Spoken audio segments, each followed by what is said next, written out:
Assalamualaikum warahmatullahi wabarakatuh. Saya Ainun Ramadhani dengan NIM 094.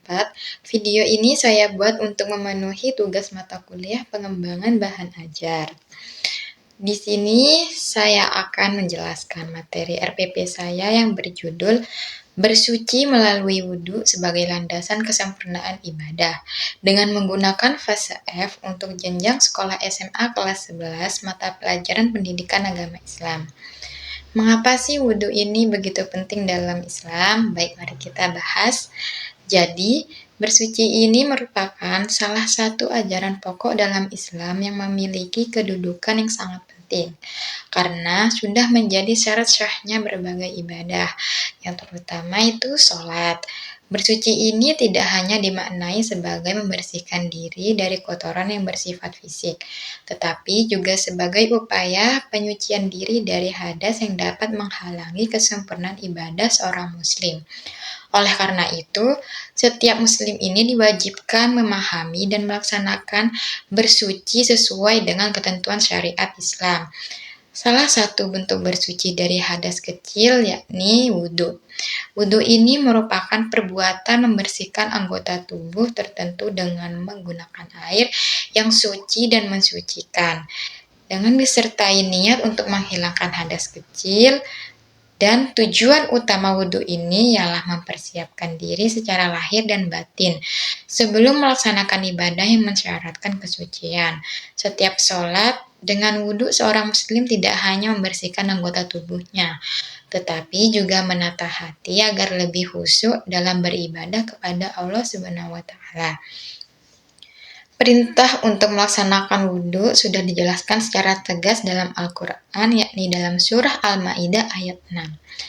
Dalam ayat tersebut, Allah Subhanahu wa Ta'ala memerintahkan orang-orang yang beriman untuk membasuh wajah, tangan hingga siku, mengusap kepala, dan membasuh kaki hingga mata kaki ketika hendak melaksanakan sholat. Ayat ini menegaskan bahwa wudhu ini merupakan syarat syah sholat yang tidak dapat ditinggalkan. Agar wudhu yang dilakukan syah menurut ketentuan syariat, terdapat beberapa syarat yang harus dipenuhi. Orang yang berwudhu harus beragama Islam, menggunakan air yang suci dan mensucikan, serta memastikan tidak terdapat sesuatu yang menghalangi sampainya air ke anggota tubuh yang dibasuh. Selain itu, orang yang berwudhu harus sudah mencapai usia tamyiz dan memahami bagian-bagian yang wajib dilakukan dalam wudhu. Tamyiz di sini bisa membedakan mana yang baik dan mana juga yang buruk. Pelaksanaan wudhu ini memiliki rukun-rukun yang harus dilakukan secara berurutan.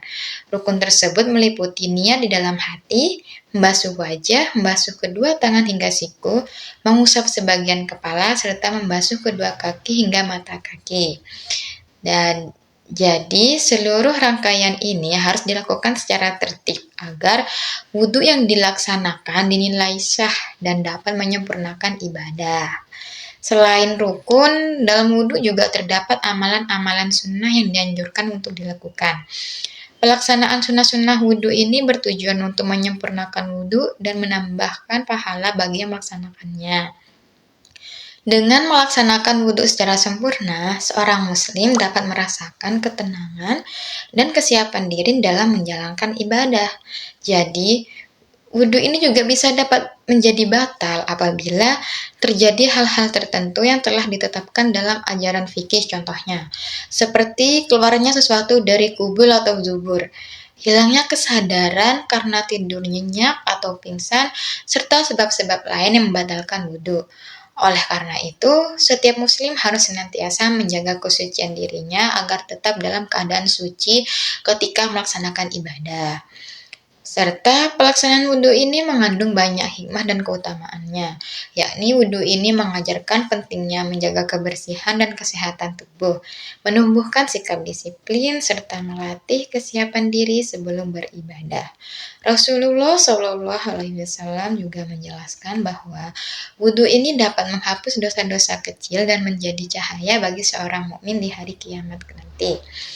Dan pada fase F ini, peserta didik diharapkan tidak hanya memahami tata cara wudhu secara teoritis, tetapi juga mampu merefleksikan makna wudhu sebagai landasan kesempurnaan ibadah dan pembentukan karakter Islami. Pemahaman ini diharapkan dapat diterapkan dalam kehidupan sehari-hari sehingga wudhu ini bisa menjadi kebiasaan yang positif dan dapat mendukung kualitas ibadah dan akhlak bagi peserta didik. Cukup sekian. Wassalamualaikum warahmatullahi wabarakatuh.